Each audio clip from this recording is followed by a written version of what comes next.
Okay, start.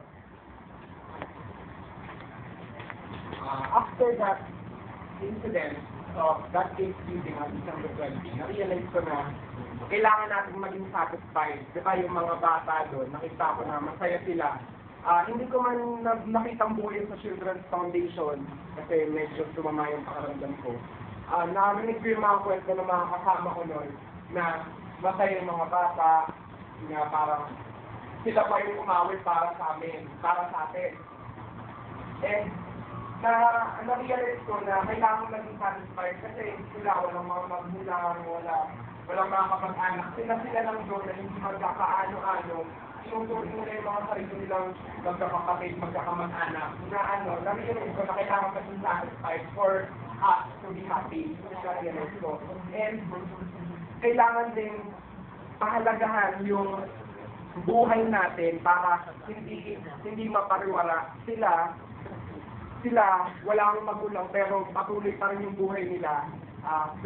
Pinapangalagaan nila yung buhay nila para maging successful sila. Kahit wala silang mga magulang, at least maging proud sila sa sarili nila na nagawa nila yung gusto nilang gawin.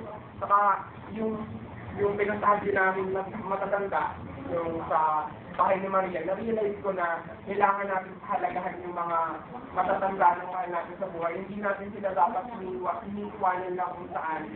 Porque matanda na sila ba na pasanin lang sila sa atin.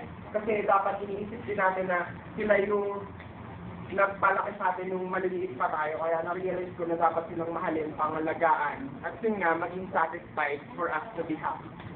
Okay, thank you. Next questions?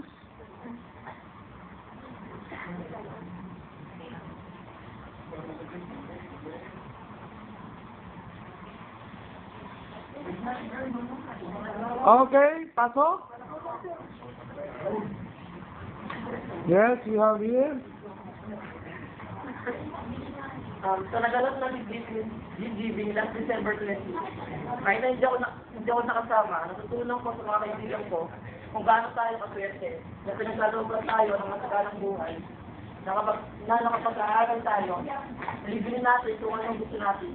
Dahil hindi natin alam na maraming kapatang Pilipino ang hindi nakakapag-aaral, walang makain kapag sa buhay. Nakita ko rin na kahalagaan ng gift giving program dahil dito, nakapagbibigay tayo ng konting saya sa mga kabataan. Dahil kung meron ka namang talagang bibigay, bakit hindi? Okay. Next. Sa naganap ng gift giving, maalis niya kasi po hindi po ako nakasama. Nagtunaw po na importante po yung magbigay kaysa ikaw po yung bigyan. Kasi po, mapapasaya mo po yung mga taong binibigyan mo. At gumagalang po yung loob mo pag po binibigyan mo sila. Sa giving is important because yun nga po, nakakatulong ka po sa mga naulilang mga bata sa mga mahihirap. At napapasaya mo po sila ng saka po bibigyan mo po sila ng pagkakataon para po. Okay. Next.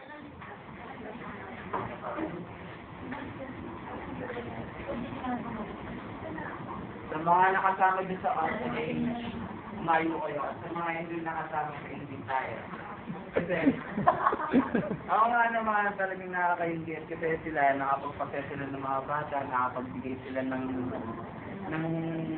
ngiti sa kanilang mga mukha.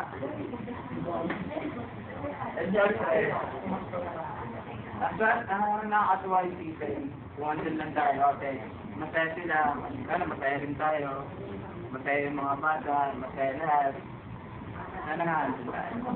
Okay, so thank you for your answers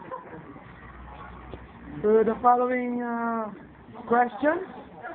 What did you realize in life after joining the gift giving activity last December 20, 2008?